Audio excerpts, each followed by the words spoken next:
He came to America for a better life, for himself as well as his family. He moved into an affluent neighborhood, a gated community where he felt safe, and that dream fell short. They stabbed him to death, he's bleeding. Who stabbed him? It was the shock of my life seeing somebody who is so kind being murdered. Who could have done it? Crime scene detectives were able to get a foreign DNA hit. Unfortunately, the technology just wasn't available at that time. Fast forward, now you have DNA companies that have these huge databases. Suddenly, the match is irrevocably made. So kind of going down memory lane a little bit, anything jarring you why we would be talking to you from Jacksonville still? No. Obviously, you're accusing me of something. Keep all the formalities, because I know what my rights are. It leaves a bad taste in your mouth when you learn that one of your own is capable of doing something like this. He needed her help, and she didn't want to disappoint. At the end of the day, it was her choice either to go or not go. She chose to go.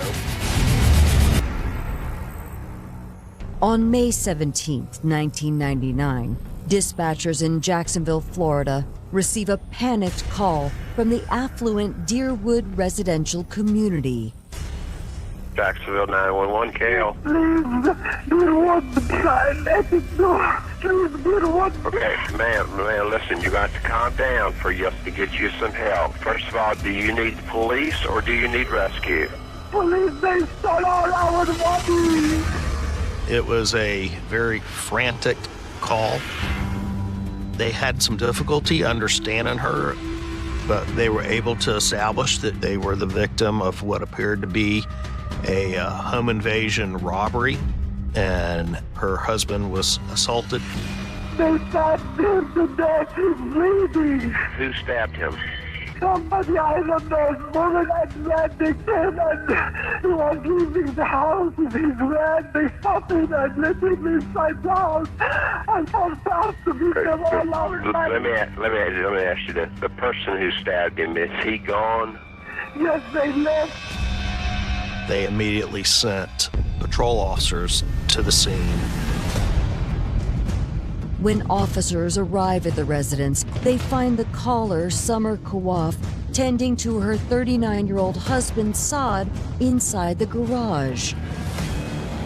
He was in critical condition at that point, with severe stab wounds all over his body. He was life-flighted. That's our medical air ambulance service here, to what was then University Medical Center, the Trauma One facility in town.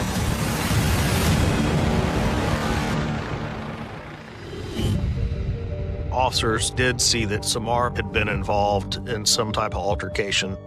There was blood on her clothes. She had duct tape in her hair. She was then removed from the crime scene and taken to the Deerwood clubhouse. She was certainly emotionally wrought. She was concerned about her husband. I remember when I received a call that a horrible incident has taken place and Saad is severely injured and he is being taken to the university hospital, and everybody was just shocked because I cannot imagine that anybody would have any animosity against a person like Saad. It had been 17 years since Saad first left his home country of Syria for America in 1982. The family was very educated. He had a brother who lived in Boston and he was professional. His other brother was a physician and he himself came as a student to do his bachelor degree in computer sciences at Florida Atlantic University, FAU, in Boca Raton. Initially, he worked in some kind of tech company in Hollywood area, there close to Miami. That's where Summer, his wife, came and joined him from Syria, and they got married in Hollywood, South Florida. Saad and Summer relocated from South Florida to Jacksonville in 1986 for a better opportunity. At that time, the computer job was not that prevalent or not that good paying. So that's where they moved down to Jacksonville and purchased a convenience store. And then he put all of his efforts to become a very successful small business owner. His business became very successful. They were making a lot of money with this particular business. I knew Saad and Summer from the very beginning of my migration to Jacksonville. The president of Islamic Center of Northeast Florida, he invited me for dinner, and that's where I came across them. They became just like my family and friends. And he was regular for our congregational prayers, and he was very kind person, always smiling. And the next year in 1987, they had their daughter, Layla. They lived in Deerwood, which was gated community, very affluent community. Deerwood has a gorgeous golf course, swimming pool, tennis courts, club. It's a really nice area. Saad was very close to his mother and his brother. So after a lot of communication between the family, the mother and the brother decided to move to Jacksonville to live closer to Saad. I mean, the way I look at Saad is that typical success story who came as an immigrant, who worked through different stages to become successful businessman, and who focused upon his business and upon his family and upon serving the community. So it was the shock of my life seeing somebody who is so kind, so caring, and such a person full of life being stabbed at his own home. Within an hour of the 911 call, authorities received word that Saad Kawaf has succumbed to his injuries. I remember rushing to the university hospital, and there I found almost everybody from the Muslim community or the Syrian community. It is horrible, it is unbearable. So the first question came to our mind is, who could have done it? Homicide investigators soon arrive at the Kawaf residence. Along with a significant amount of blood on the floor of the garage.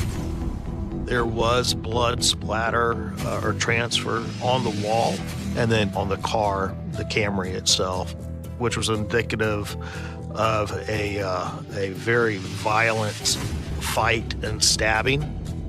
In 1999, DNA was at its infancy at its time, so detectives are looking to gather any type of evidence from the garage and inside the house.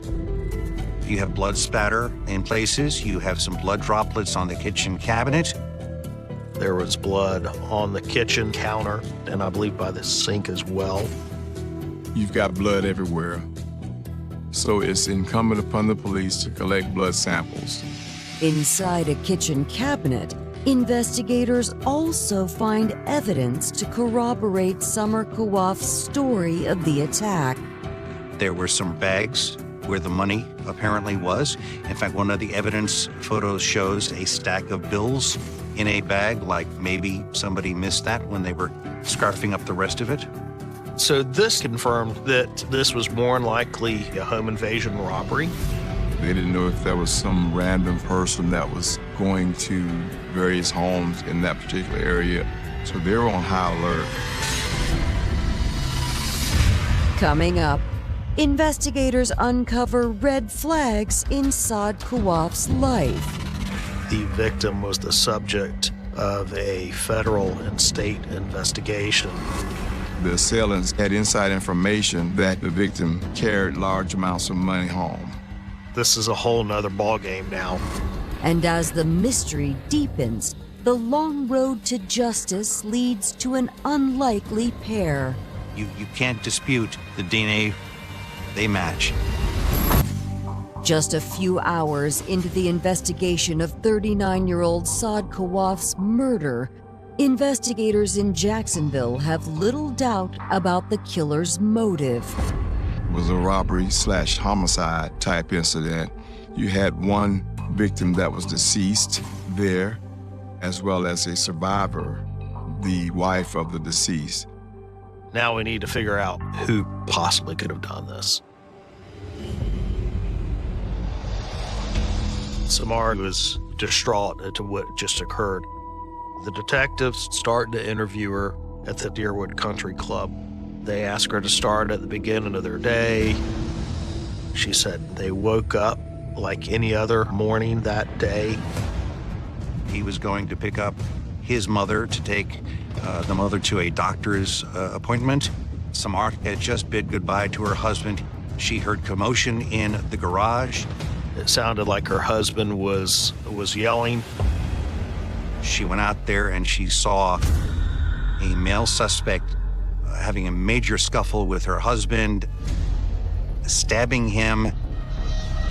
There was a white female in the garage as well that immediately approached her and demanded money from her. She did not recognize these people, had never seen them before. She immediately got into a struggle, and they then fell to the ground and struggled from the ground.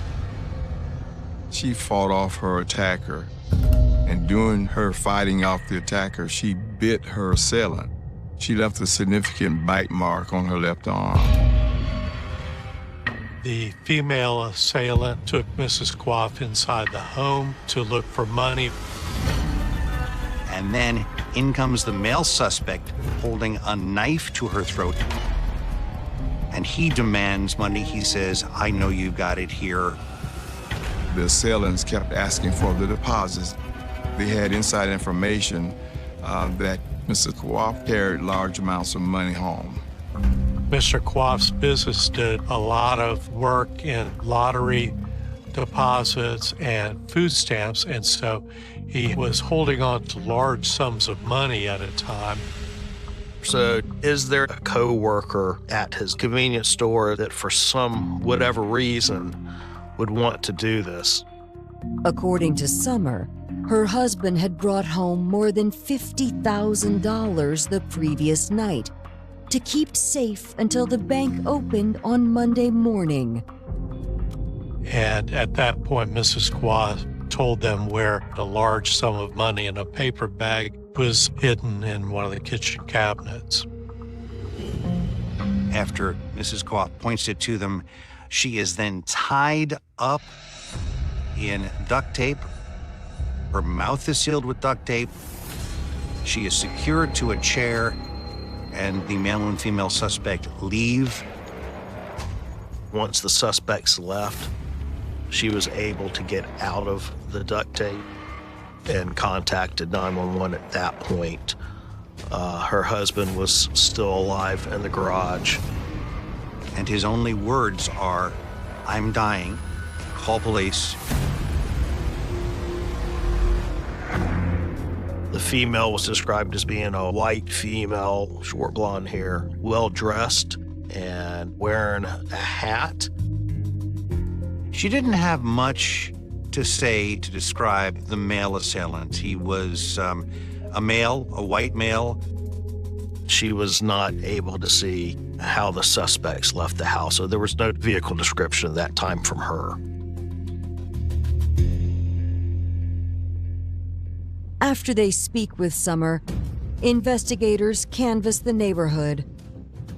We were looking for potential witnesses to the crime. And eventually detectives were able to speak to a resident in that neighborhood who routinely walks her dog. And right around the time this was occurring, she had noticed that there was a red Jeep Cherokee in that driveway. It passed her, but she was not able to identify either of the occupants. This is a gated community. It is a very affluent area, so everyone comes in and has to register or be checked out. They went to the guard service in the attempts of getting descriptions of all individuals that came in. There was no red Jeep on the logs whatsoever. So they may have thought, well, the lady was mistaken.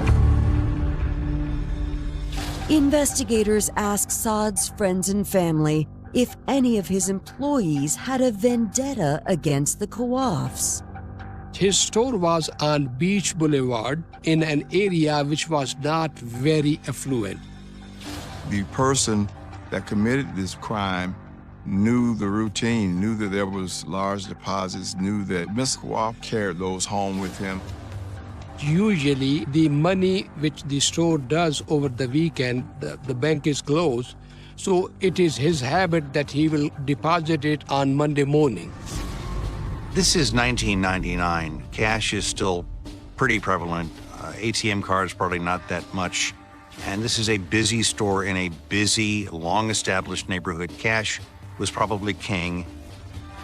An employee might have known that Mr. Kawaf had this much money in his home. So they did go to the store.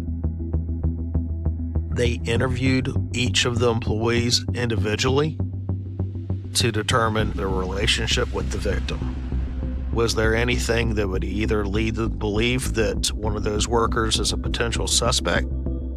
They checked their background, they checked their whereabouts, but all the employees had ironclad alibis, and none of them had done anything to raise suspicions of being involved in this homicide.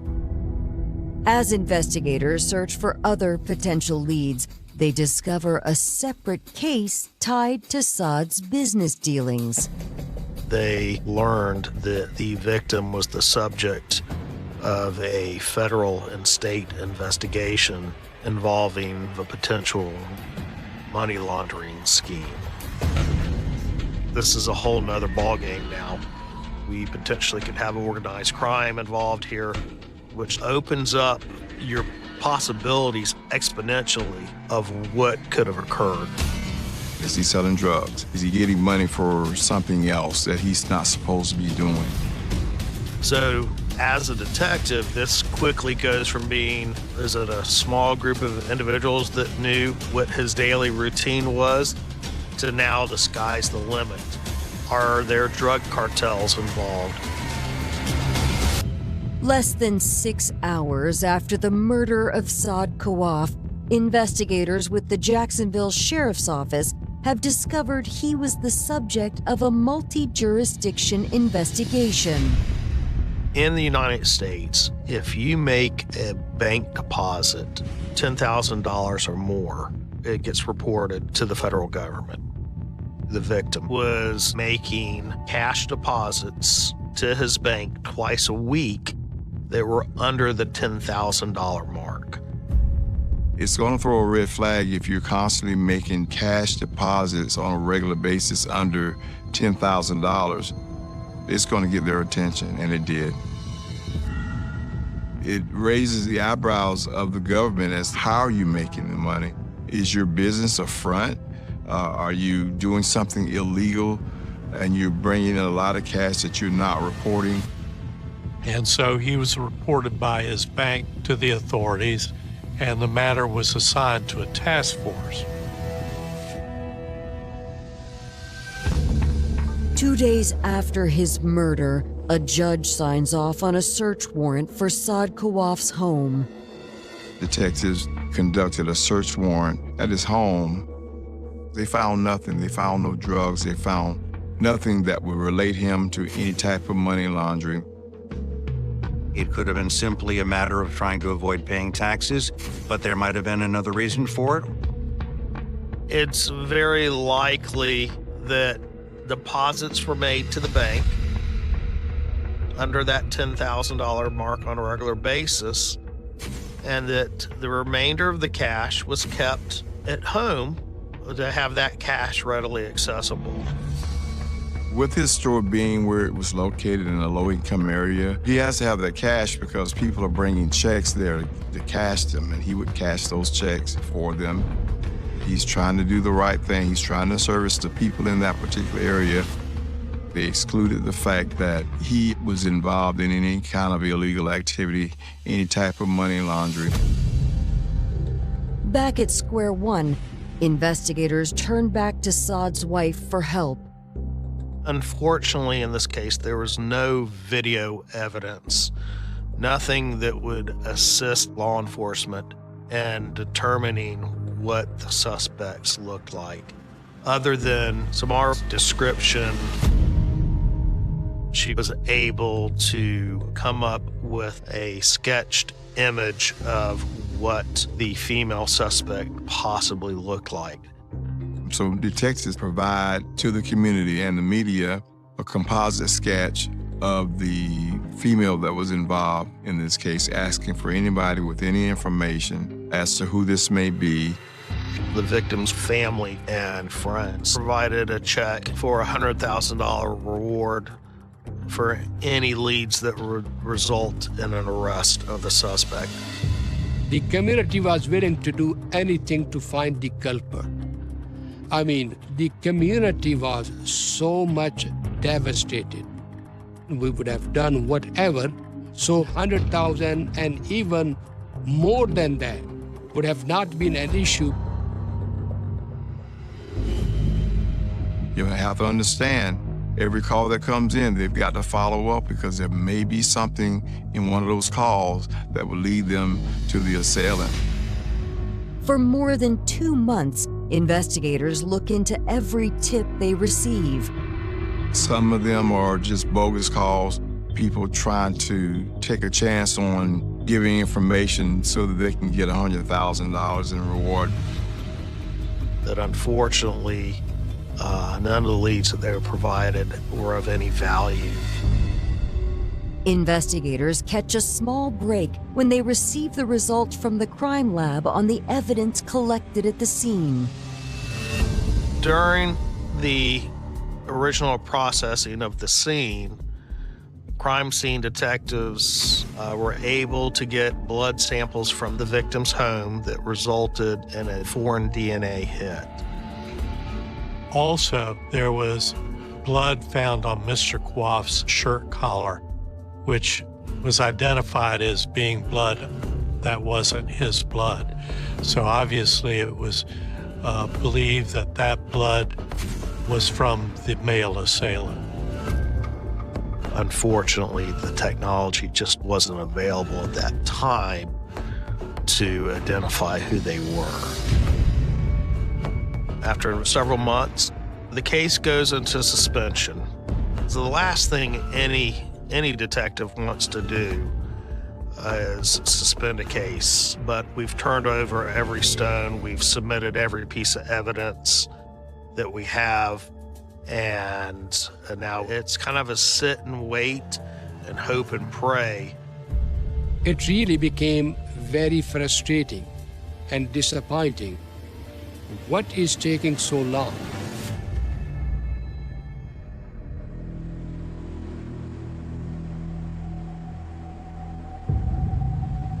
"19 long years go by before the advent of familial DNA brings new hope in identifying the killers." On their anniversaries, cold cases are reviewed to see if there are any solvability factors where it could be reassigned to the cold case unit. Fast forward, now you have all these private DNA companies that have these huge databases where you can submit your DNA and it'll tell you, where you came from and what your genealogy is. That has been a huge, huge resource and tool. In 2018, the Florida Department of Law Enforcement received a grant where they could start sending DNA samples off to private labs. Ultimately, in 2020, they had the DNA evidence resubmitted from the crime. It could have matched to These are potential candidates. It's not, this is definitely the person that did it, but here's a list of individuals that this DNA would potentially be connected to. So they have the DNA profiles they were excluding, and now they come to William Baer, or Billy Baer. They figured out, oh my gosh, this man used to be a Jacksonville police detective.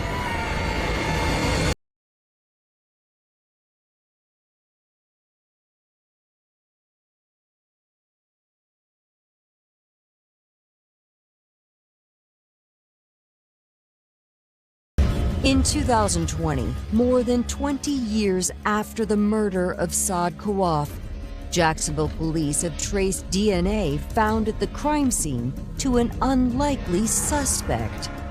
Billy Baer, he had been with the sheriff's office for a very long time. He came in, I believe, in 1975. Baer retired in 2002. He had a personnel record that was full of commendations. One of those recommendations was he saved the life of a child. After they made the positive match on Billy Baer, they began to try to figure out who was the female assailant. And so the obvious thing was to figure out who was Baer associated with back in 1999. They did checks, found out that he was married to Melissa Schafer at that time. If you look at the original police report, you'll see the description is of a thin, blonde-haired woman. So easy enough to run through databases, driver's license, that Melissa Jo Schafer is a blonde-haired, thin woman.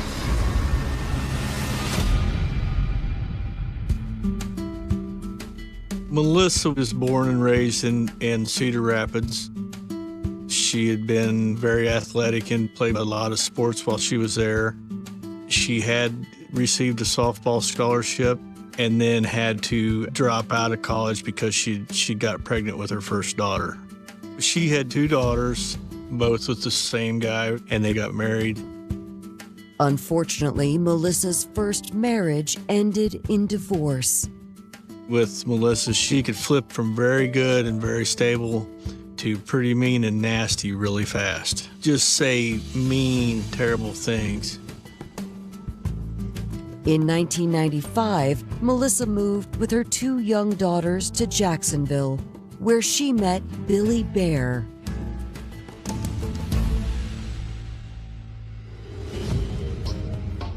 She was out at the beach over a long weekend, and Billy Baer introduced himself as a police officer, and they started seeing each other. They both liked sports. He would come over and watch football games at the house, and eventually developed a romantic relationship. Within the year, Billy and Melissa were married. Baer helped put her on her feet, and everything was great. She definitely appreciated his authority and the security she felt by dating a cop. Billy remained a respected officer with the Jacksonville Sheriff's Office, which led to an opportunity in 1999. The Jacksonville Sheriff's Office Intelligence Division, where Detective William Baer worked, was working on a task force with Florida Department of Law Enforcement and FBI, and they were looking into possible money laundering that was occurring at Saad Kawaf's store. William Baer was responsible for following Mr. Kawaf, placing him under surveillance to see if he could tie in anything illegal that Mr. Kawaf was doing. He knew his whereabouts. He knew when he rose. He knew when he would go to sleep. He knew that he carried large sums of cash home to prepare for deposit. There's the connection. There's your opportunity.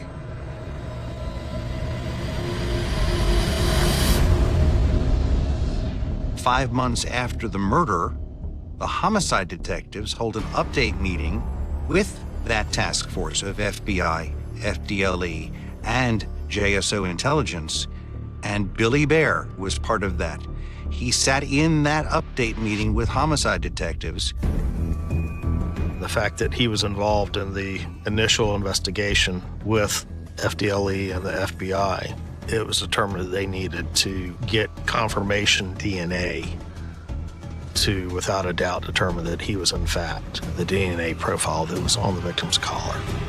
They had to make sure that this was the right guy, and at that point, you got to get some fresh DNA to match. So they did what's called a trash pull. The trash pull is exactly what it sounds. Once you place your trash on the curb, it now is abandoned property. And they will obtain that trash and attempt to get DNA off any material in that bag. Inside the trash, authorities are able to obtain Billy Baer's DNA from empty bottles and cans.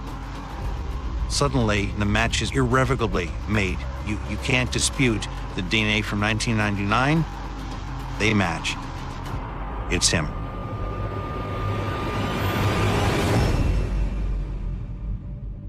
On July 1st, 2020, Billy Baer is picked up and brought to the Jacksonville Sheriff's Office for questioning. I'm Detective Radigan. Your name's come up in an investigation of mine.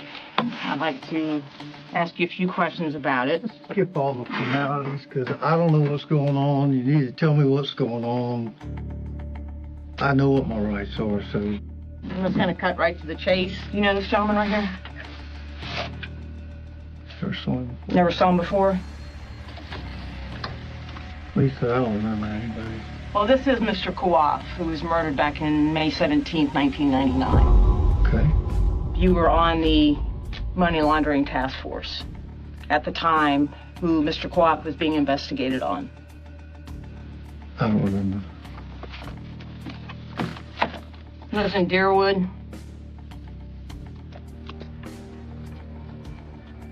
I don't remember. No, don't remember? Any of that.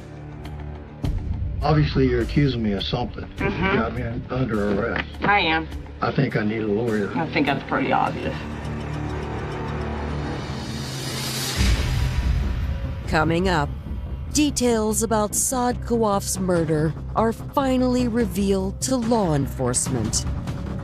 She had been holding this inside her for years, and it was finally a relief to get this off her chest.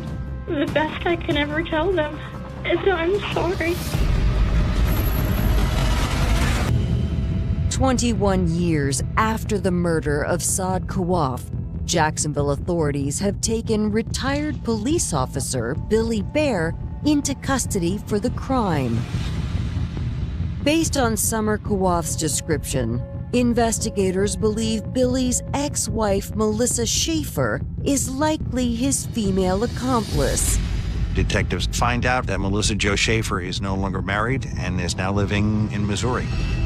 So cold case detectives coordinated with the Jefferson City Police. A traffic stop was conducted and she was brought to the police station where she was interviewed. So kind of going down memory lane a little bit, anything jarring you why we would be talking to you from Jacksonville still? I know exactly what you're talking about. She immediately knew why they were there and stated that she had been holding this inside her for years and couldn't tell anybody, and that it was finally a relief to get this off her chest. Tell me how all this transpired and we got to that day in May of 1999. He needed money. She said Billy Baer at some point had been shot in the line of duty. And during his surgery for that, they discovered he had cancer. And apparently that set him back significantly financially. Whatever he was doing in the intelligence division,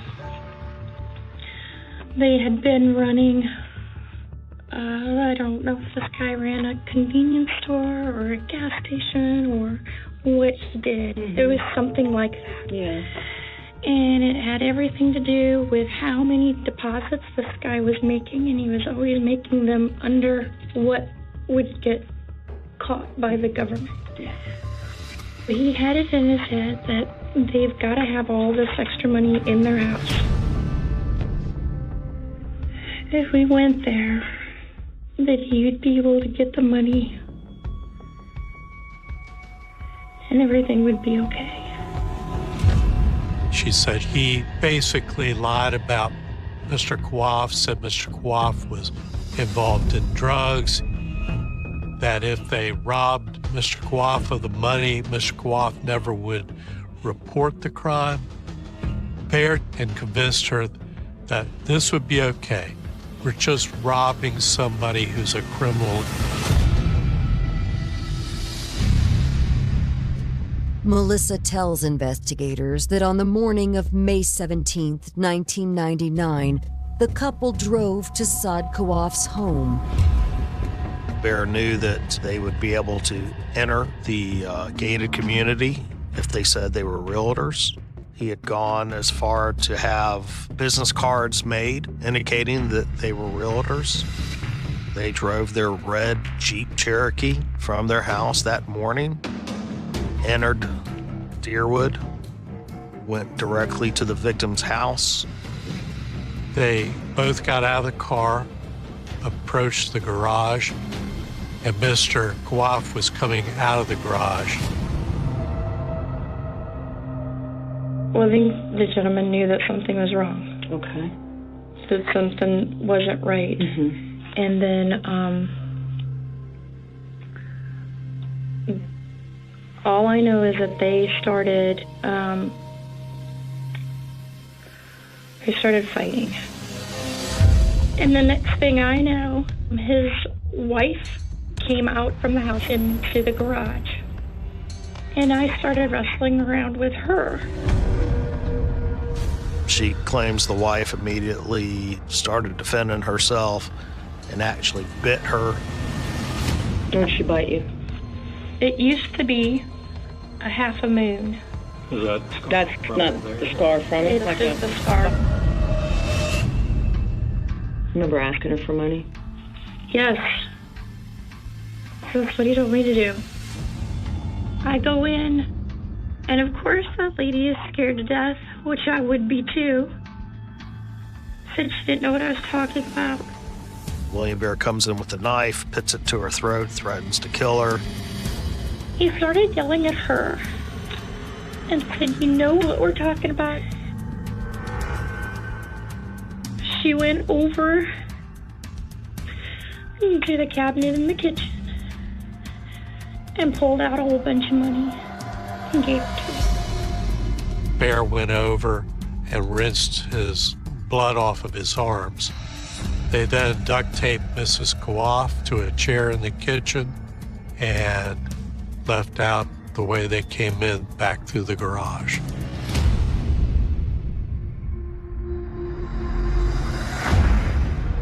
So what happens after that?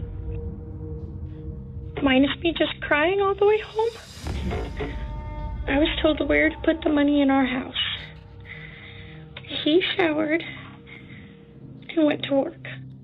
At that point, their relationship was seriously changed.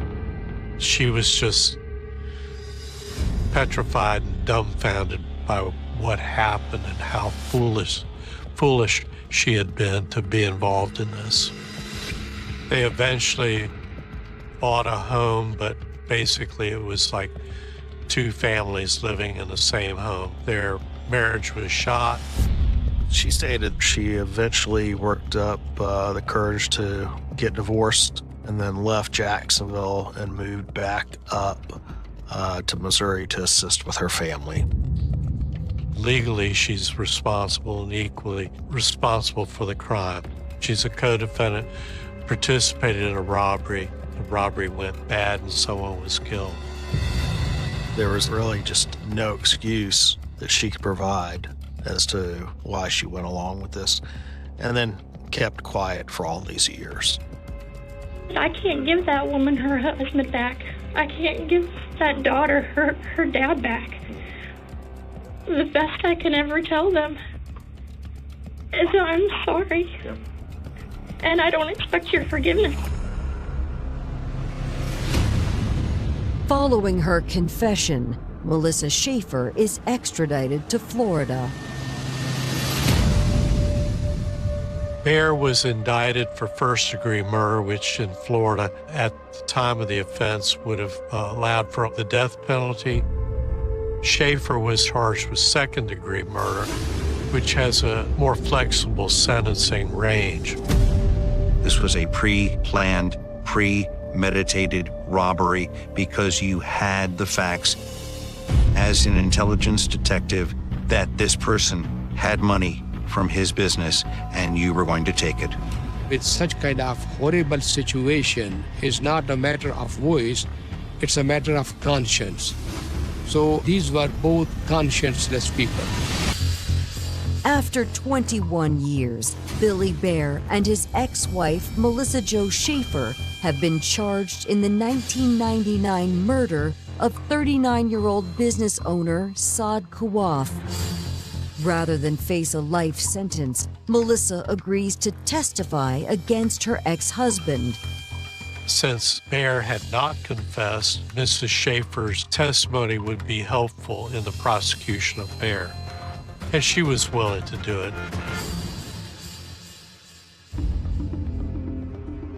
On December 18, 2020, Melissa pleads guilty to second-degree murder. She cooperated fully. She sat down with our state attorney and gave a full explanation of what had occurred. She provided a deposition testimony to Baer's lawyer. I think that Mrs. Schafer's testimony pushed Baer to realize that this was a hopeless case for him, so he eventually worked out a plea agreement. In 2021, Billy Baer pleads guilty to avoid the death penalty and is sentenced to life without parole, while Melissa Schafer is sentenced to 30 years in prison. Her attorney wanted 25, the judge gave her 30. I think it's appropriate. It shows complicity. It shows a willingness in the moment to be part of this scheme to rob, and then this willingness to hide the homicide. Anybody that knows her, they can't believe that this young gal who is honest, intelligent, a leader, good person, could have ever been brought into something this horrible. I think that she was just particularly susceptible to a pressure that Baer put on her to be involved in this. I think it's pretty clear she had every opportunity not to do it. Do I think he pressured her? Absolutely. But at the end of the day, it was her choice either to go or not go. And she chose to go. Melissa Schafer's never been anybody's victim. She's very aggressive, and in the same way that she could flip that switch and be this angry person, she can flip it right back the other way and come across as soft-spoken, caring. If she went over there that day with Baer and they murdered this man, she went willingly. She went because of what was in it for her. She was an angry, selfish person. I am glad that justice has been served, even though it will not bring that father or that brother or that kind human being back. But at least right now, the closure is that we know what happened. To realize that William Baer, after the murder, was sitting with his task force of federal and state agents, listening to an update on the homicide that he committed being discussed, that is just amazing to me. The fact that he's retired law enforcement leaves a bad taste in your mouth. It's beyond disappointing when you learn that one of your own is capable of doing something like this. He needed her help, and she didn't want to disappoint. So for this particular event, I would say they would have been the perfect match. It's sad for the Kawaf family that's happened to him. Mr. Kawaf came to America for a better life for himself as well as his family. He moved into an affluent neighborhood, a gated community where he felt safe, and they just wanted to live a peaceful life, being successful, and that dream fell short. Saad was a family man, he was a generous man, he was very pious, righteous, smiling, very social, very friendly, very caring, a person who was kind to everybody. When these kind of souls go away, they leave a huge vacuum. I believe if he would have been given the opportunity to live, he would have made a huge difference in the lives of so many people around him.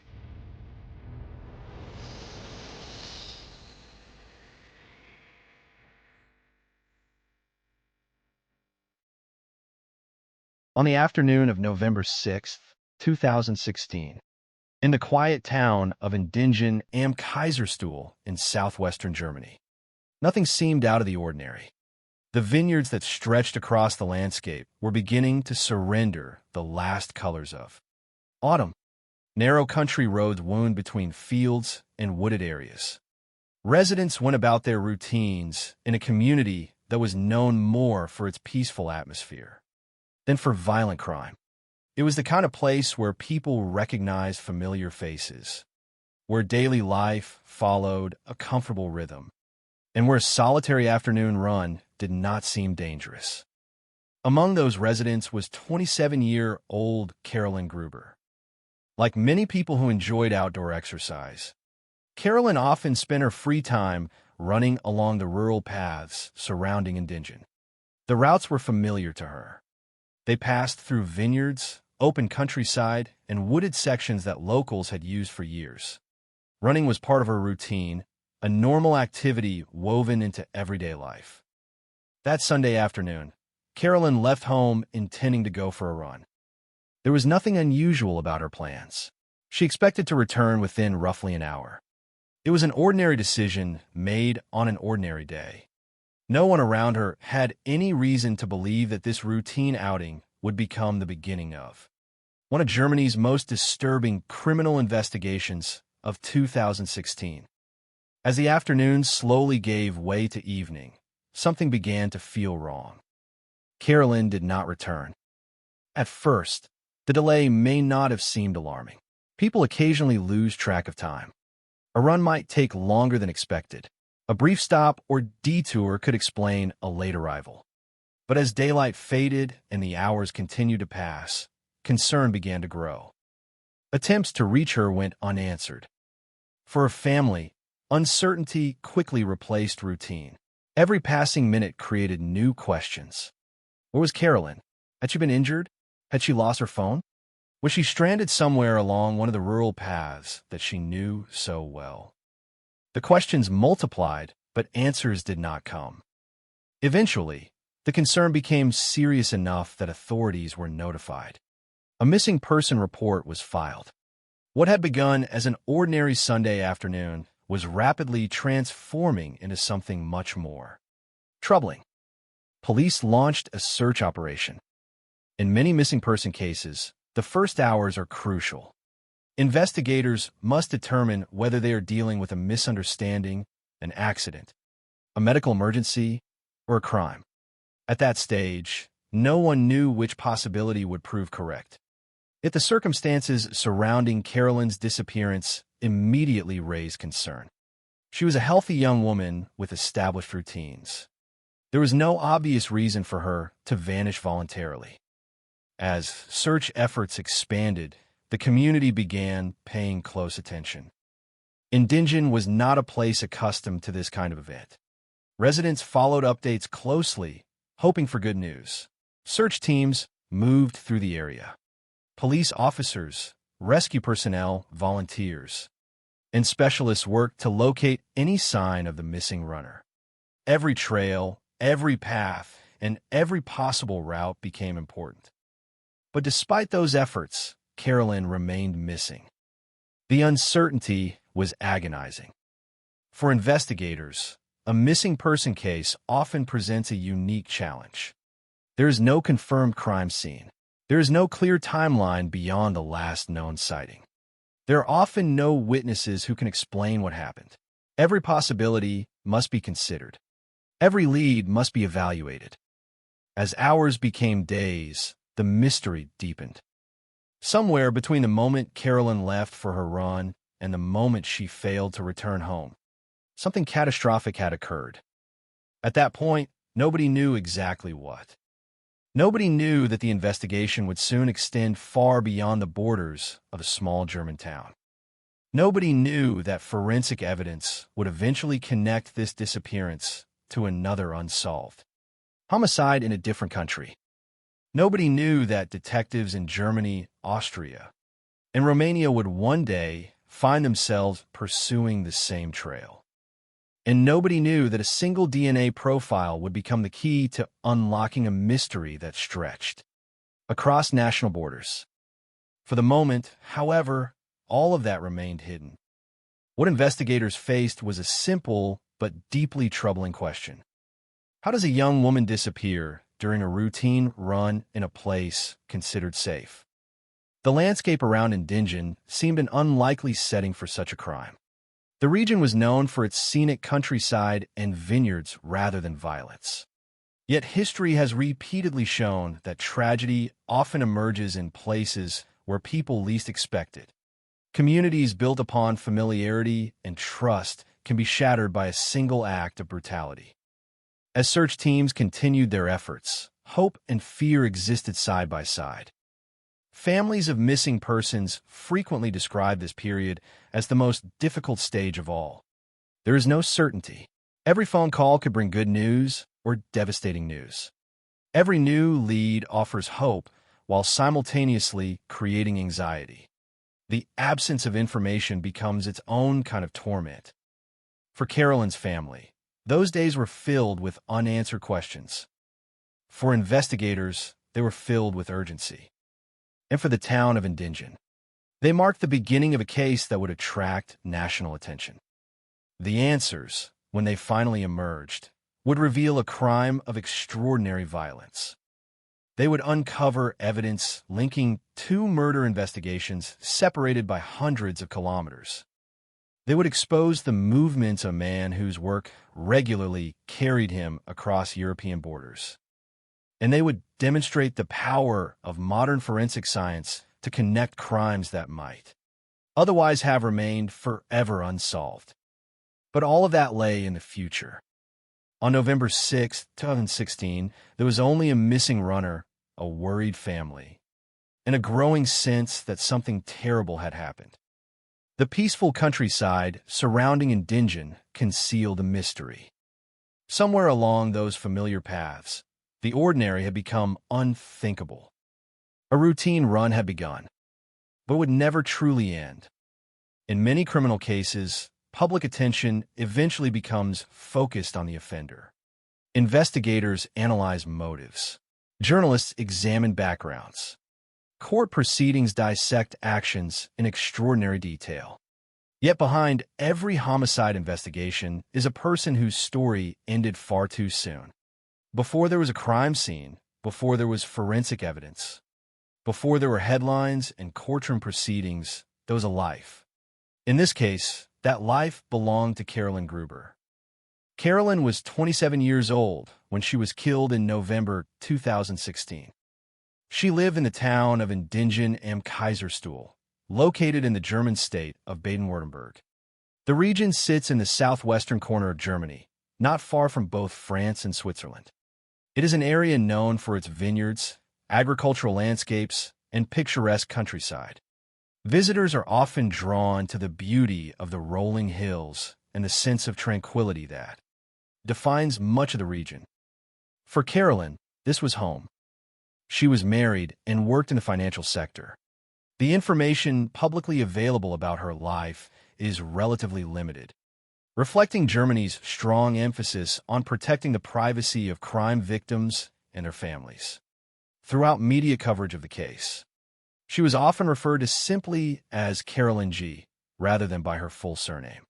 This practice is common in German reporting and serves as a reminder that criminal investigations involve real people whose loved ones continue to live with the consequences long after public. Attention FAD. Although many details of her private life remained respectfully shielded from public scrutiny, certain aspects of her daily routine became known during the investigation. One of those routines was running. Carolyn frequently exercised outdoors, taking advantage of the network of paths that crossed the countryside around Indingen. Running was not an unusual activity in the area. The landscape offered a variety of routes through vineyards, fields, and wooded sections. Residents regularly walked, cycled, and exercised on these trails. To understand why the case shocked so many people, it is important to understand the environment in which it occurred. Indingen was not a major city. It was not known as a center of violent crime. The town possessed many of the characteristics people associate with safety and stability. Neighbors recognized one another. Daily life moved at a slower pace than in larger urban centers. The surrounding countryside was often viewed as a place of recreation rather than danger. The routes Carolyn used reflected that sense of normalcy. The trails passed through landscapes that had become familiar to local residents over many years. Vineyards stretched across the hillsides. Agricultural fields bordered narrow roads. Small wooded areas interrupted the open terrain. Depending on the season, runners and walkers might encounter farmers, cyclists, tourists, or other local residents enjoying the outdoors. Nothing about these locations suggested that they would one day become the setting for a homicide investigation.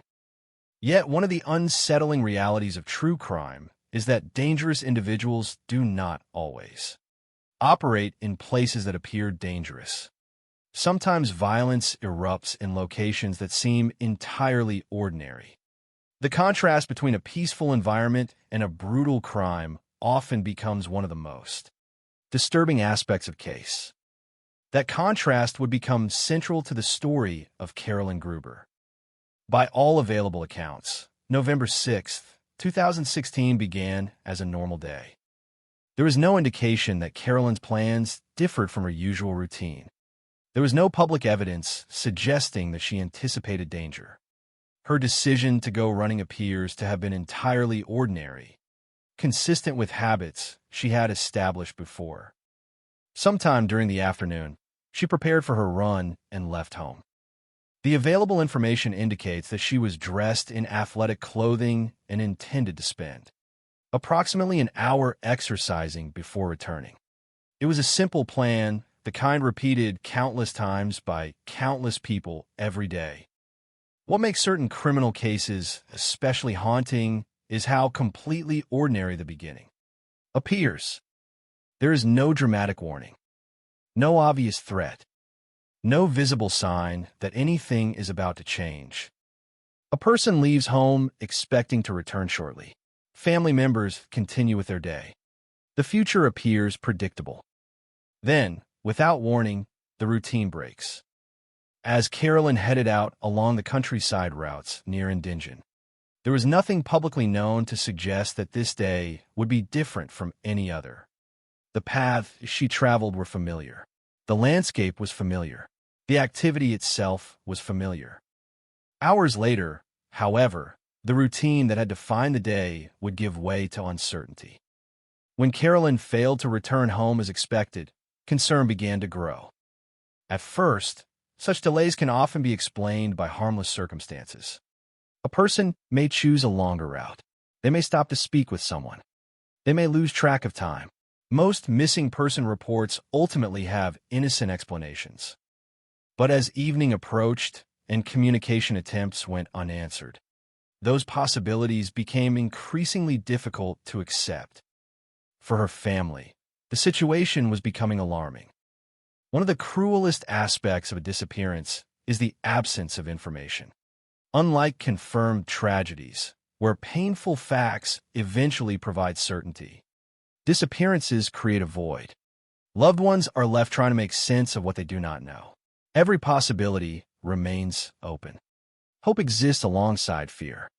The mind searches for explanations, moving constantly between optimism and dread. For Carolyn's family, that uncertainty was beginning to take hold. The realization that something might be wrong did not arrive all at once. It emerged gradually, with each unanswered call and each passing hour. Eventually, concern became serious enough that authorities were contacted. A missing person investigation began. At that moment, no one could yet know the full significance of what had happened. The search that followed would involve police officers, rescue personnel, volunteers, search dogs, and helicopters. Investigators would eventually gather forensic evidence that connected this case to another homicide. Hundreds of kilometers away, international cooperation would become necessary. DNA technology would prove decisive. But none of those developments had occurred yet. At the center of the story was still a 27-year-old woman who had left home for a routine, run, and failed to return. It is easy, when looking back through the lens of hindsight, to view a victim primarily through the circumstances of their death. Yet, doing so risks overlooking the person they were before tragedy entered their lives. Carolyn was not defined by the crime committed against her. She was a wife, a resident of her community, a professional working in finance, and someone who enjoyed spending time outdoors. Those details may appear ordinary. In fact, that is precisely what makes them important. The life interrupted by violence was not extraordinary because of fame or public prominence. It was extraordinary because it was a human life with its own plans, routines, relationships, and future. Like countless others, Carolyn expected that a normal Sunday afternoon would be followed by another week, another month, another year. Instead, her disappearance would become one of the most closely followed criminal investigations in Germany. The peaceful landscape surrounding Indingen would soon be transformed into an active search zone. Investigators would begin asking difficult questions. Residents would confront fears that had previously seemed unimaginable. And somewhere within that quiet countryside, evidence waited to reveal what had happened during the final run of Carolyn Gruber. The answers, however, would not come quickly. Before investigators could identify a suspect, before forensic laboratories could connect two murders across national borders, and before a courtroom could determine guilt, there remained a crucial question that no one could yet answer. What happened to Carolyn after she disappeared along those familiar paths on the afternoon of November 6, 2016? When a person vanishes without explanation, the first hours are often defined by uncertainty. Investigators must work with incomplete information. Families cling to hope while fearing the worst. Search teams move quickly because every passing moment may matter. In the case of Carolyn Gruber, that period of uncertainty began on the evening of November 6, 2016, when the 27-year-old runner failed to return home from what was supposed to be an ordinary outing in the countryside surrounding Indingen am Kaiserstuhl. As concern for Carolyn grew, local authorities were notified. What initially appeared to be a missing person case quickly became a major search operation. Police in Baden-Württemberg began mobilizing resources in an effort to locate her. The challenge facing investigators was immediate and significant. Carolyn had disappeared somewhere along a network of rural paths, vineyards, fields, and wooded areas. The terrain was extensive, and the exact location where something might have happened remained unknown. Search efforts began rapidly. Police officers were deployed throughout the area. Search dogs were brought in to help locate any trace of the missing runner. Volunteers joined the effort, combing through sections of countryside that Carolyn was known to frequent. Rescue teams participated in the operation, while helicopters searched from above, providing a broader perspective of the landscape below. The objective was simple: find Carolyn. At this stage, investigators could not know whether they were dealing with an accident, a medical emergency, or a crime. Every possibility remained open. Search teams therefore approached the operation with urgency. If Carolyn had been injured somewhere along a remote path, time could be critical. If she had become lost or incapacitated, rapid intervention might save her life. Kilometers of trails were examined. Paths running between vineyards were searched. Wooded sections received special attention. Open fields and surrounding rural areas were systematically checked. The operation reflected the seriousness with which authorities viewed the disappearance. Yet despite these efforts, there was no immediate breakthrough. No confirmed sightings emerged that could explain where Carolyn had gone. No obvious evidence pointed investigators toward a specific location. The countryside that had once represented recreation and routine had suddenly become a vast area of unanswered questions. For Carolyn's family, every hour without news must have felt increasingly unbearable. One of the most painful realities in missing person cases is the absence of certainty. Hope persists because there is no confirmation of tragedy. At the same time, fear grows because there is no explanation.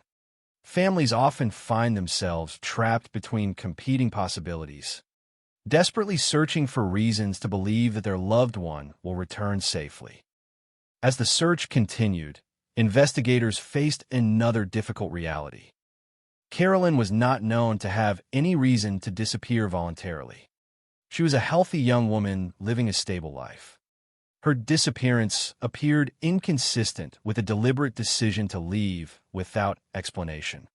While investigators could not rule out any scenario, the circumstances increasingly suggested that something had happened to her unexpectedly.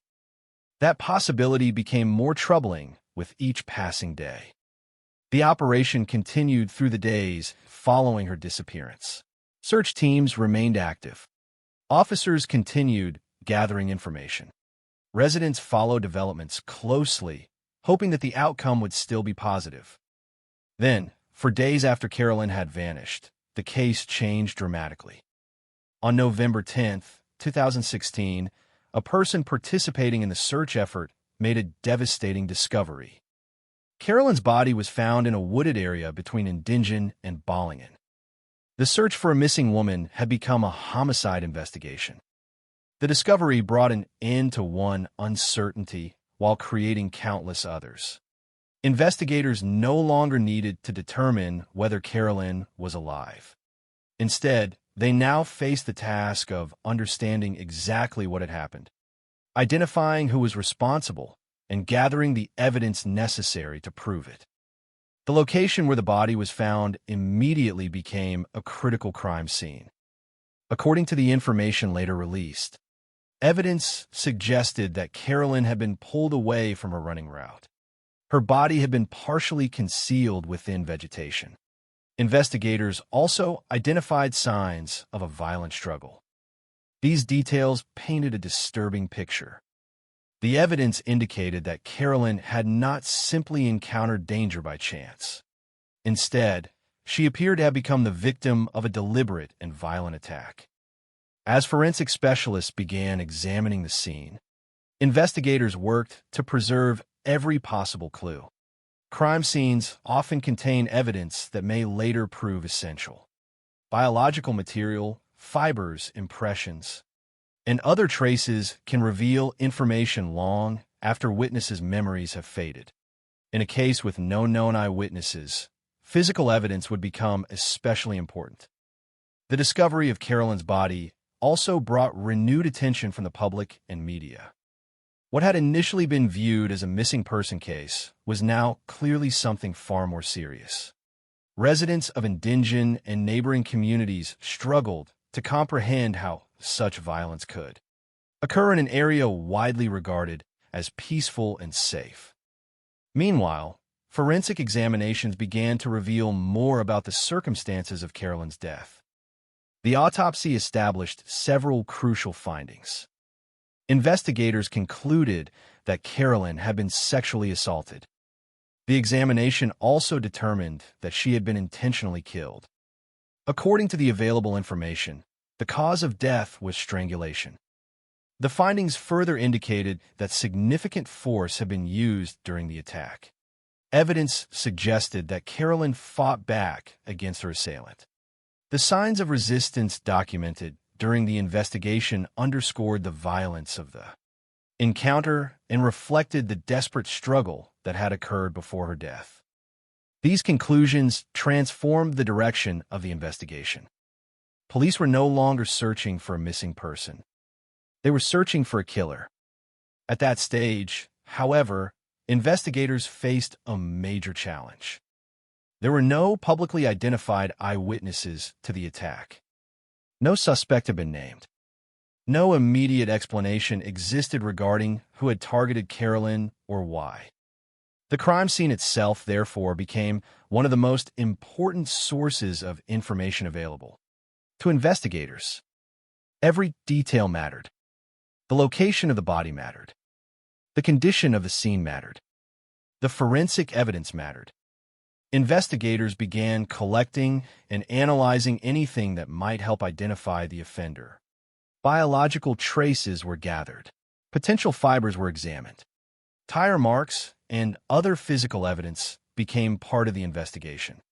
Specialists worked methodically, knowing that the smallest piece of evidence might eventually become the key to solving the case. At the same time, the murder generated widespread concern throughout the region. The circumstances of the crime were particularly unsettling because they challenged assumptions. About safety, Carolyn had not disappeared in a large city. She had not vanished while traveling through an unfamiliar environment. She had been running along routes she knew well, in a community that many people considered secure. That reality resonated deeply with the public. Many residents could easily imagine themselves, a family member, or a friend following a similar routine. The randomness of the attack made it difficult to dismiss as something distant or irrelevant. The crime felt personal to many people because it occurred during an activity that countless individuals performed every day. As news coverage expanded, investigators continued working behind scenes. The evidence gathered from the crime scene would soon become central to the case. Although no suspect had yet been identified, forensic specialists were already processing biological material recovered during the investigation. Unknown to the public at the time, one particular category of evidence would eventually transform the entire case: DNA.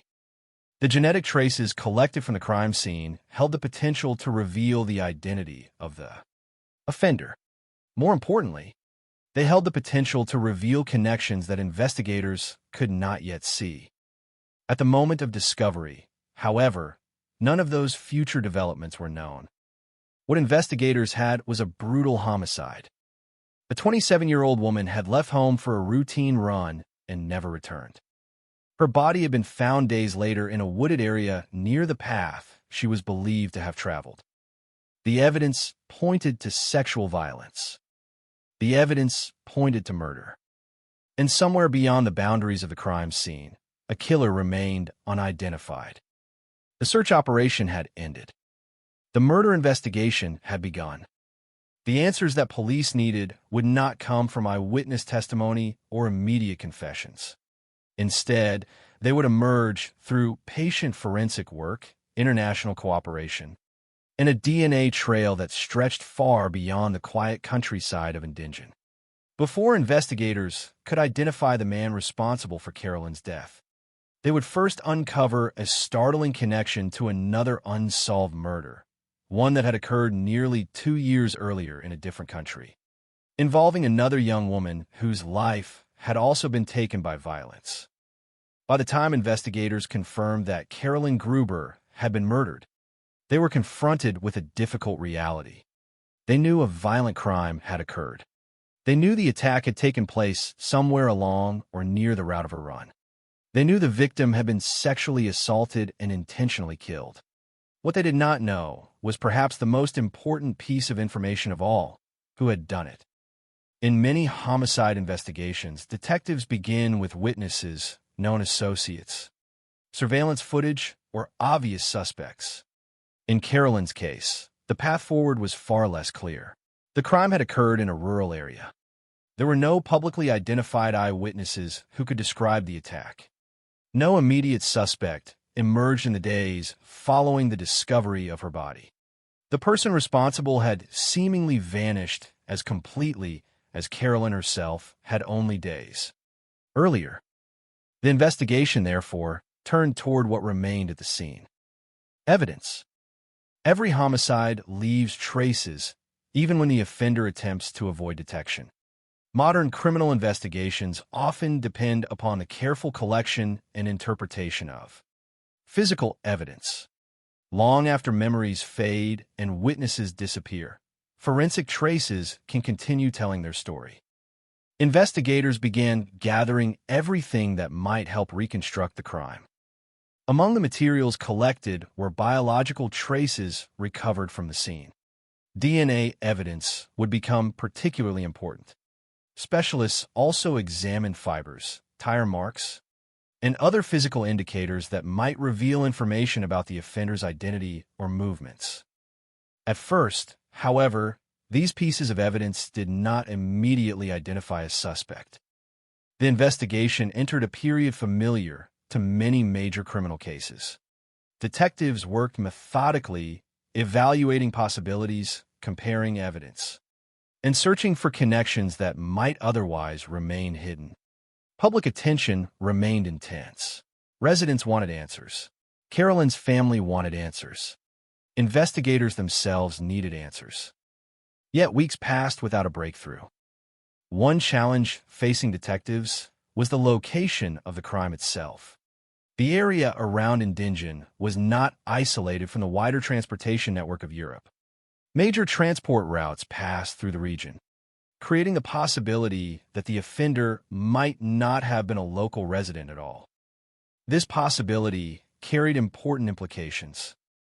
If the attacker lived nearby, traditional investigative methods might eventually identify him through local inquiries and background checks. But if he was simply passing through the area, the suspect pool expanded dramatically. Detectives could no longer focus solely on individuals connected to Indingen. The offender might have come from elsewhere in Germany or even from another country. At the time, investigators could not know how significant that possibility would become. The turning point arrived through forensic science. The biological evidence recovered from Carolyn's case was processed and entered into investigative databases. DNA analysis has transformed modern criminal investigations because it allows detectives to identify links that would otherwise be impossible to see. A single genetic profile can connect crimes separated by years, distances, and jurisdictions. In this case, that is exactly what happened. When investigators compared the DNA evidence recovered in Carolyn's murder, they made a startling discovery. The profile matched evidence from another unsolved homicide. Not in Indingen. Not even in Germany. The matching case was located in Austria. Suddenly, Carolyn's murder was no longer an isolated investigation. The DNA pointed investigators toward a crime that had occurred nearly 2 years earlier. In January 2014, a 20-year-old French student named Lucille Klotzbachmann, often referred to in reporting as Lucille Kate, had been attacked and murdered near Kufstein, Austria. According to the information available in the case records referenced in your source material, Lucille had been sexually assaulted and killed by an unknown offender. Despite investigative efforts, authorities have been unable to identify the person responsible. The case remained unsolved. Now, nearly 2 years later, the same genetic profile had appeared in another murder investigation. For detectives, the significance was enormous. DNA evidence does not merely suggest similarity. When properly analyzed and matched, it can establish that biological material from the same individual was present at multiple crime scenes. Investigators now had strong reason to believe that the person responsible for Lucille's death was also responsible for Carolyn's murder.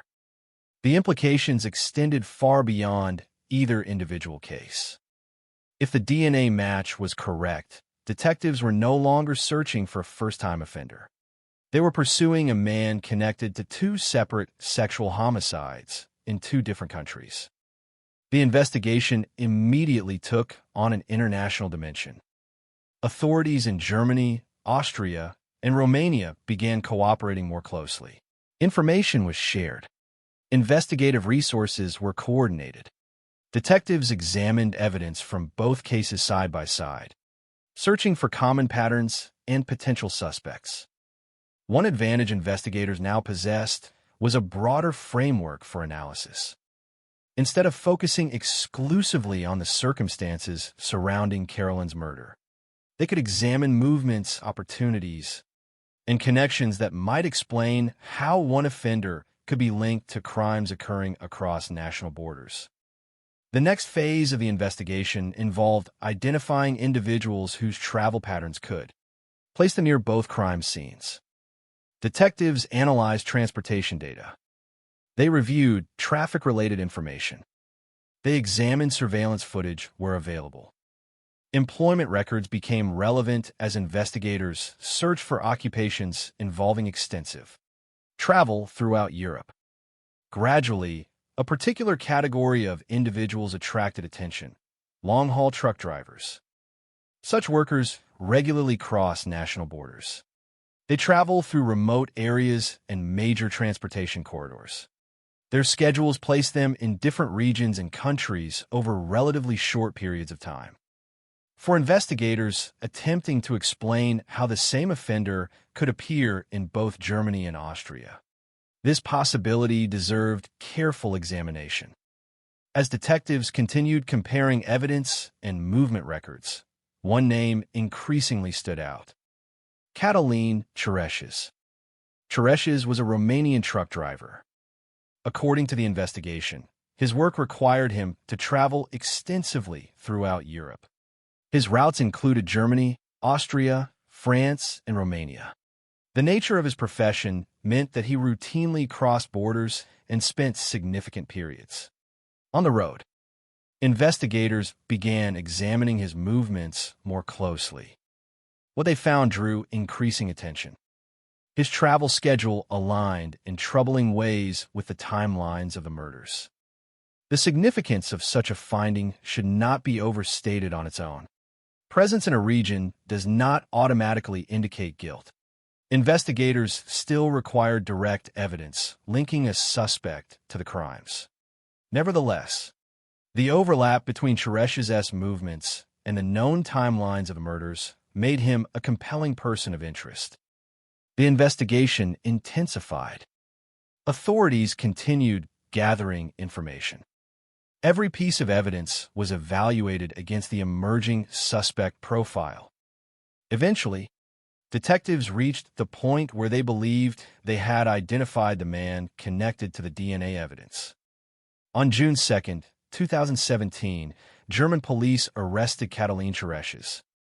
The arrest represented a major milestone in the investigation, but detectives still needed confirmation. That confirmation came through forensic testing. A DNA sample was obtained from Cireșes. The results were decisive. According to the investigation, his DNA matched the biological evidence recovered in Carolyn Gruber's murder.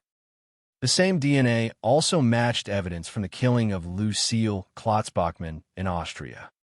For investigators, this was the breakthrough they had spent months pursuing. The DNA evidence connected a single suspect to both crime scenes. What had begun as two separate murder investigations in two different countries now pointed toward one offender. The arrest did not immediately bring complete clarity. However, as often happens in major criminal investigations, the suspect's statements evolved over time. According to the case information, Teresh initially denied involvement. Such denials are not uncommon during criminal investigations, particularly when suspects are confronted with serious allegations. Investigators continued questioning him while comparing his statements against the evidence already collected.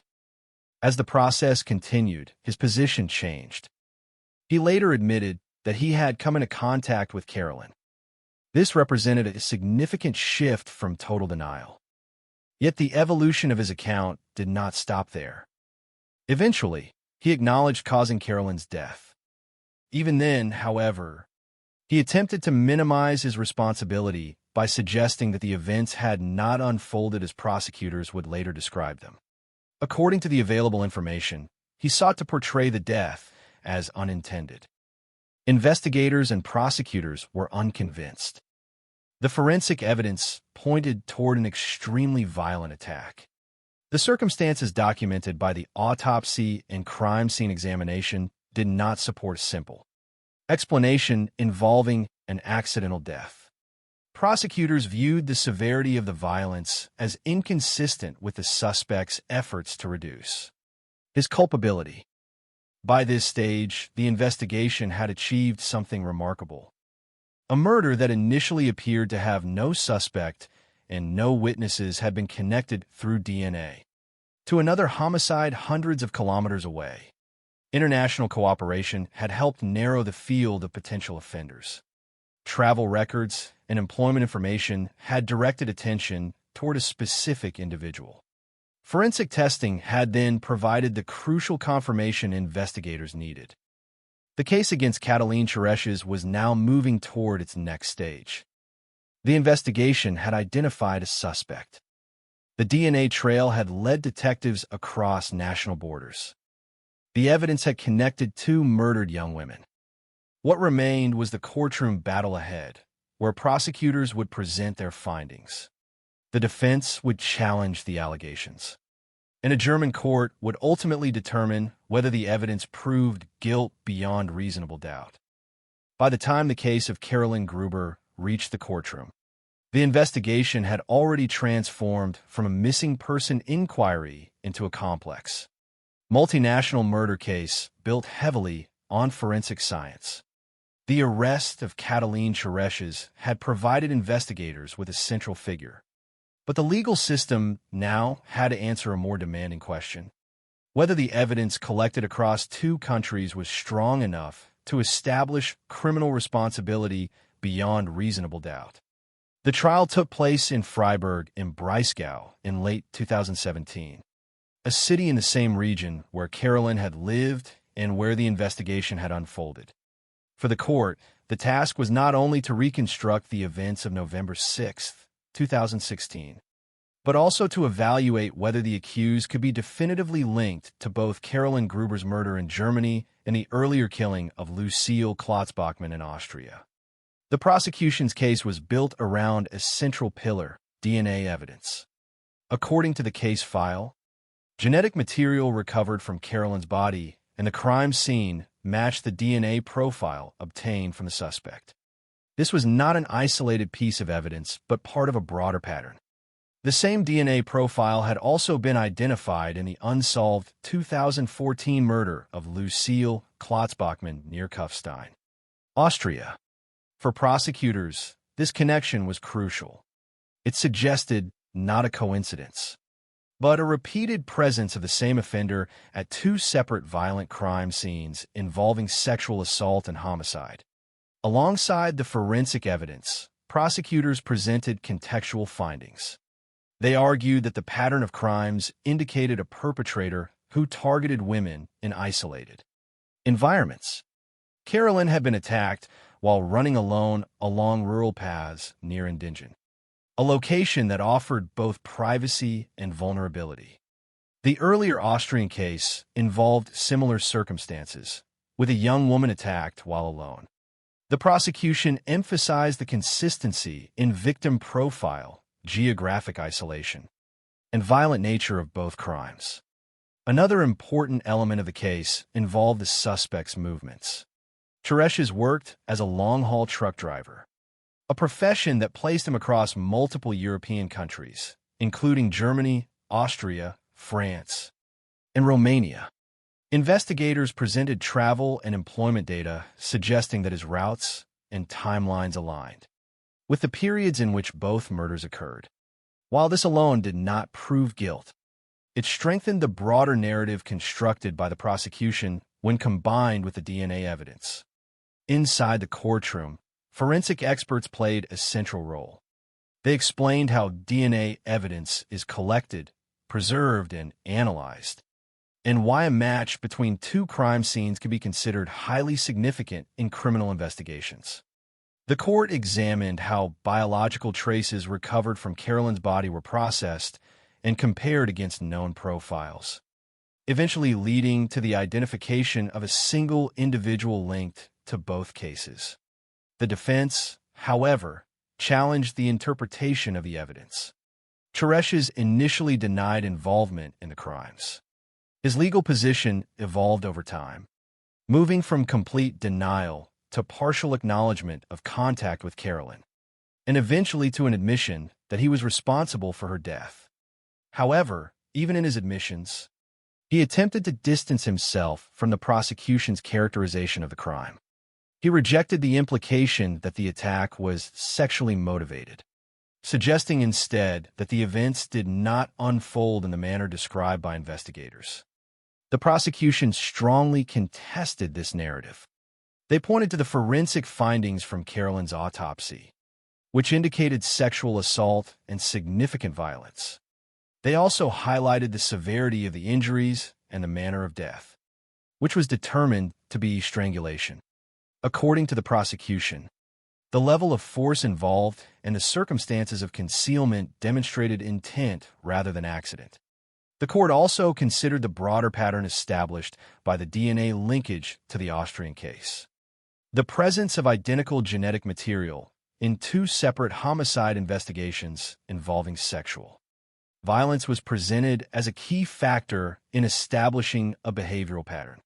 While the legal system does not convict based on pattern alone, it can consider such patterns in conjunction with physical evidence. Throughout the proceedings, Carolyn Gruber's family attended multiple sessions of the trial. Their presence underscored the human dimension of the case, which extended beyond forensic analysis and legal arguments. For them, the courtroom proceedings represented a formal acknowledgement of the violence that had abruptly ended Carolyn's life. The trial also attracted significant public attention in Germany, in part because of the brutality of the crime, and in part because of its international dimension. The idea that a single offender could be responsible for murders in both Germany and Austria added a broader sense of unease to the case. It suggested mobility, opportunity, and a level of anonymity that complicated traditional investigative boundaries. After reviewing the evidence, the court reached its conclusion. The judges determined that Katalin Teresh had sexually assaulted Carolyn Gruber and intentionally killed her. The court found that the nature of the attack and subsequent actions indicated a deliberate effort to eliminate the victim, including strangulation as the cause of death. The judgment also reflected the severity of the offense. The court classified the crime as particularly serious, a designation that significantly reduces the likelihood of early release under German sentencing law. Teresh was sentenced to life imprisonment. The verdict brought legal closure to the case, confirming the prosecution's argument that the evidence was sufficient to establish guilt. It also reinforced the cross-border nature of the investigation, as the same DNA evidence had linked him to an additional unsolved homicide in Austria. With the sentencing complete, the courtroom phase of the case concluded. What remained was the broader impact of the crimes themselves, both on the community where Carolyn lived and on the wider public consciousness shaped by the realization that two young women had been killed by the same offender operating across national borders. The legal system had delivered its judgment, but the consequences of the case extended far beyond the courtroom walls. The conclusion of a trial often creates the impression of finality. A verdict is delivered, a sentence is imposed, and a legal chapter is formally closed. Yet for the people closest to the victim and for the community in which the crime occurred, the impact of the violence does not end when the courtroom proceedings conclude. In the case of Carolyn Gruber, the sentencing of Cataline Chereshes in late 2017 marked the end of the judicial process. But it did not erase the disruption caused by the events of November 2016. In Indingen am Kaiserstuhl, the effects of the crime were immediate and deeply felt. The town had been shaken by the realization that a violent sexual homicide had taken place in an area widely regarded as safe and familiar. For residents, the case challenged assumptions about security in everyday life. The paths through vineyards and rural countryside, once associated with leisure and routine activity, were now linked in public memory to a sudden and brutal act of violence. Such cases often alter the way communities perceive their environment. Places that once felt neutral or comforting can become reminders of uncertainty. For some residents, the knowledge that Carolyn had been attacked while running alone on a familiar route created a lasting awareness of vulnerability in spaces previously considered safe. The psychological impact of such an event can persist long after media attention fades. For Carolyn's family, the outcome of the trial provided legal answers but not emotional resolution. The court had determined responsibility, confirmed the nature of the crime, and imposed a sentence of life imprisonment. Yet these findings, while important in a legal sense, could not restore what had been lost. The absence created by her death remained unchanged by the verdict.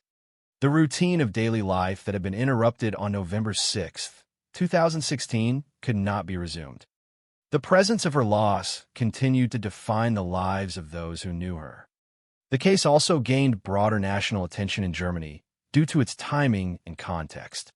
Carolyn's murder occurred in the same period as another high-profile homicide in the same federal state, the killing of Maria Leidenberger in Freiburg. Although the two cases were unrelated and involved different perpetrators, they were frequently discussed together in public discourse because of their temporal proximity and similar circumstances involving violent attacks on young women. It was later established that the perpetrators were different individuals, with Chereshes responsible for Carolyn's murder and Hussein Kavari responsible for the Freiburg case. Despite this clarification, the overlap of these cases contributed to a heightened sense of public concern at the time. One of the most significant aspects of the Carolyn Gruber case was the role of forensic science in resolving it. The investigation demonstrated how DNA evidence can connect crimes across national borders, revealing links that would otherwise remain hidden. The identification of a single genetic profile in both the German and Austrian cases allowed investigators to shift from isolated inquiries to a coordinated international investigation. Without this forensic connection, the two murders might have remained separate, unsolved cases in different jurisdictions. The case also highlighted the importance of cross-border cooperation in modern criminal investigations. Because the suspect's movements span multiple countries, no single national authority could have fully reconstructed his activities alone. Instead, German, Austrian, and Romanian authorities had to share data, coordinate investigative efforts, and analyze evidence collectively. This cooperation reflected the reality of modern mobility, where individuals and potential offenders can move quickly between jurisdictions, complicating traditional investigative boundaries. Another key element of the case was the nature of the offender's occupation. The investigation identified Cataline Chereshes as a long-haul truck driver whose work required extensive travel across Europe. While employment alone is never evidence of criminal activity, the mobility associated with such work became relevant in understanding how the suspect could be present in multiple locations connected to the crimes. His travel patterns aligned with the geographic and temporal framework of the investigations, providing context that supported the forensic findings. At the center of all these developments, however, remain the victims. Carolyn Gruber was remembered by those who knew her not through the details of the investigation, but through the life she lived before it was interrupted. She was a wife, a professional, and a member of her community whose daily routines reflected the normal patterns of ordinary life. The reduction of her identity to the circumstances of her death risks overshadowing the life that existed before the crime occurred. True crime investigations often face this tension between the need to analyze events and the responsibility to remember individuals.